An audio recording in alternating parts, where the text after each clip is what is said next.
ভাই মনে ছিল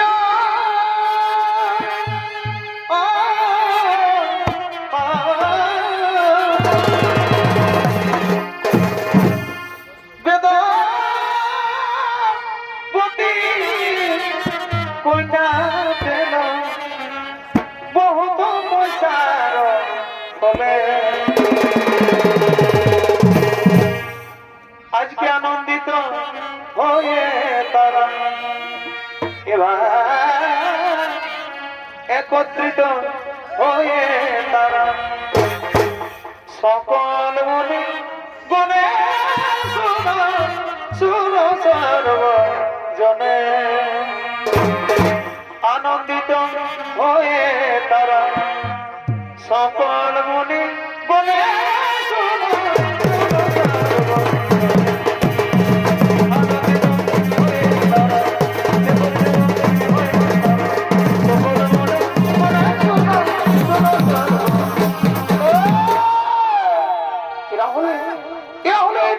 সেই ব্রহ্ম ঋষি কুশধ্বজ মুনি এবং তাদের আশ্রমের সমস্ত মুনি ঋষিগণ সে আশ্রমের দিকে আগমন করছে।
আমার পরিচয় আমি হলাম অসুর রাজা শম্ভু।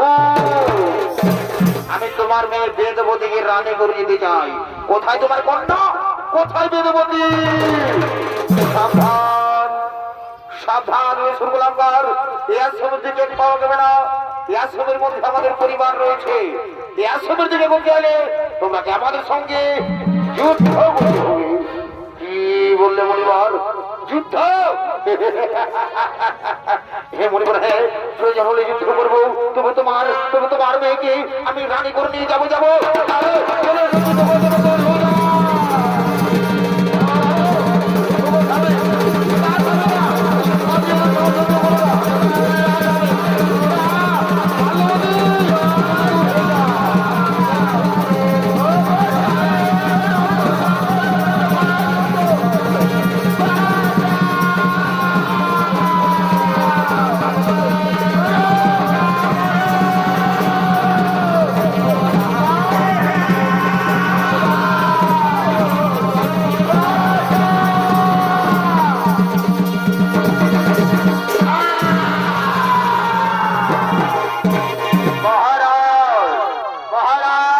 ওই ভগবতীকে কোথাও খুঁজে পাওয়া যাচ্ছে না মহারাজ।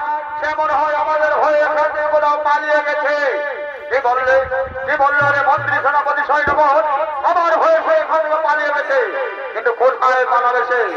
এই মন্ত্রী সেনাপতি সৈন্যবর, তাকে আমি একদিন নিশ্চয় রানি করে নিয়ে যাবো। চলো চলো করে আমরা সেই নিজ রাজ্যে ফিরে যাই।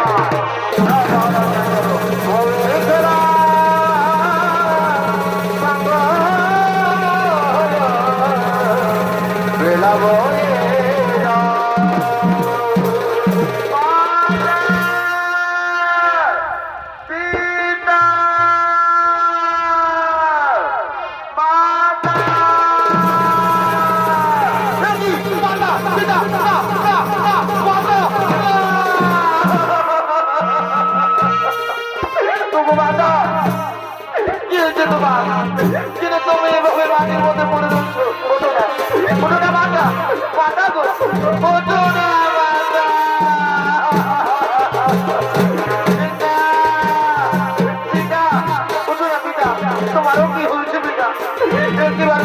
বলো না, আমার মারা পিতা বোধ আমাকে আর কোনোদিন পুত্রী বলে জানবে না। আজ আমি মাতা হারা, আজ আমি পিতা হারা, এই কোনা দিনে। কিন্তু না, আমার কি পৃথিবীতে আর কেউ নেই। আমি কার সঙ্গে বেঁচে থাকবো, কেমন করে বেঁচে থাকবো? চাই না, এই জীবন আমি আর রাখতে চাই না। আমি আজও আমি এক্ষুনি আমি আমার প্রাণ বিসর্জন দেব।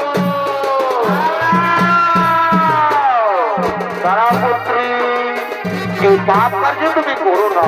পাপ? কিসের পাপ? আমার মাতা পিতা কি এমন পাপ করেছিল যে তাদের এমন পরিণতি হলো? না পুত্রী, তারা কোনো পাপ করেনি, কিন্তু বিধাতার নিকট কে বদলাবে বলো? পিতামহ, আপনি তো দেবগুরু, তাহলে বলুন আমার মাতা পিতা তারা আমি কেমন করে বেঁচে থাকবো? তাই আমি এখন কি করবো, কোথায় যাবো? এর ভয় আপনি আমায় বলবেন পিতামহ, এর ভয় আপনি আমায়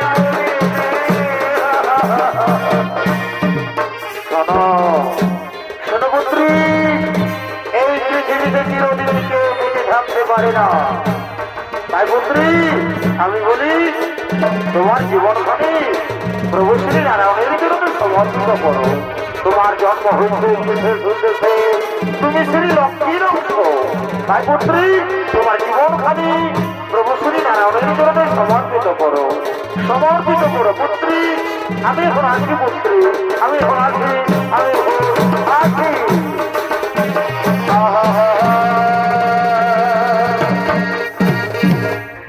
এদিকে সে বেদবতী দেবগুরু বৃহস্পতির কথা মতোই সঙ্গে সঙ্গে তপস্যারত ছিলেন 30,67,20,000 বছর ধরে সে বিষ্ণু ভগবানের কঠোর তপস্যারত ছিলেন সেই গন্ধমাদন পর্বতে।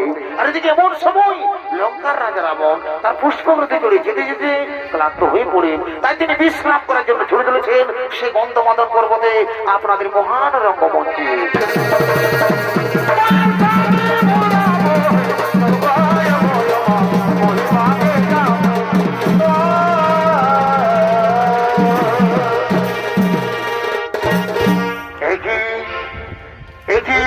দেখলাম আমি বহুদিন এসেছি এই গন্ধমাদন পর্বতে, কিন্তু কোনোদিনই অপূর্ব সুন্দরী নারী চোখে পড়ি না। যে সে সুন্দরী, এই সুন্দরী রূপ যৌবন আমি দেখে যে আমি যে পাগল হয়ে গেছি। আমি যাই সে সুন্দরীর কাছে,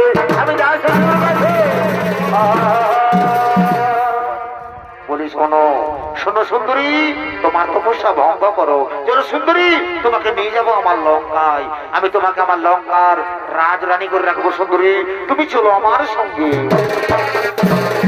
না, আমি যাব না, আমি তোমার সঙ্গে যেতে পারবো না।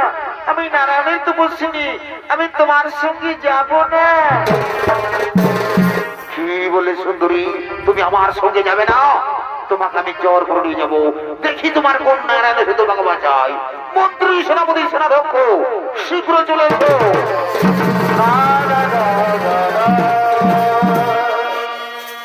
আদেশ করুন লঙ্কেশপতি মহারাজ। শোনো মন্ত্রী সেনাপতি সেনাধ্যক্ষ, এই সুন্দরীকে আমি রানী করতে যাই, কিন্তু না, এই সুন্দরীতে রাজি হই না।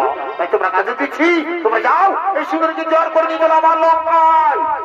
মহারাজ আই হবে, মহারাজ আই হবে।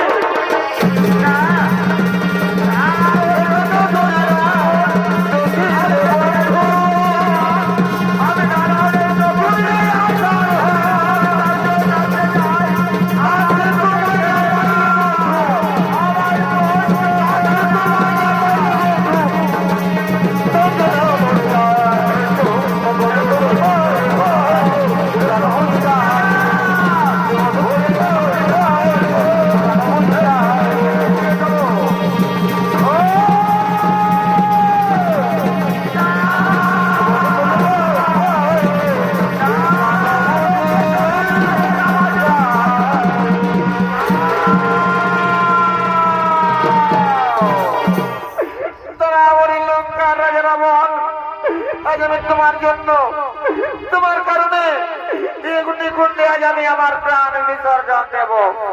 তুমি আমার একটি কথা বলে রেখো, আমি সারা জীবন প্রভু শ্রী নারায়ণের তপস্যা করেছি। আর যদি সত্যি আমি এক মনে এক ধ্যানে প্রভু শ্রী নারায়ণকে দেখে থাকি, তুমি নিশ্চয়ই আমি একদিন নতুন রূপ নিয়ে আসবো ধরা ধামে, জন্ম নেবো কোনো ধার্মিকের ঘরে। আর সেই জন্য আমার কারণে তোমার মৃত্যু ঘটবে রাবণ। তুমি নির্বংশ হয়ে যাবে রাবণ, তুমি নির্বংশ হয়ে যাবে। এ আমার অভিশাপ, এ আমার অভিশাপ, এ আমার অভিশাপ। এই বলে আজ আমি তোমার জন্য বলে বলতে আজ আমি আমার প্রাণ বিসর্জন দিলাম।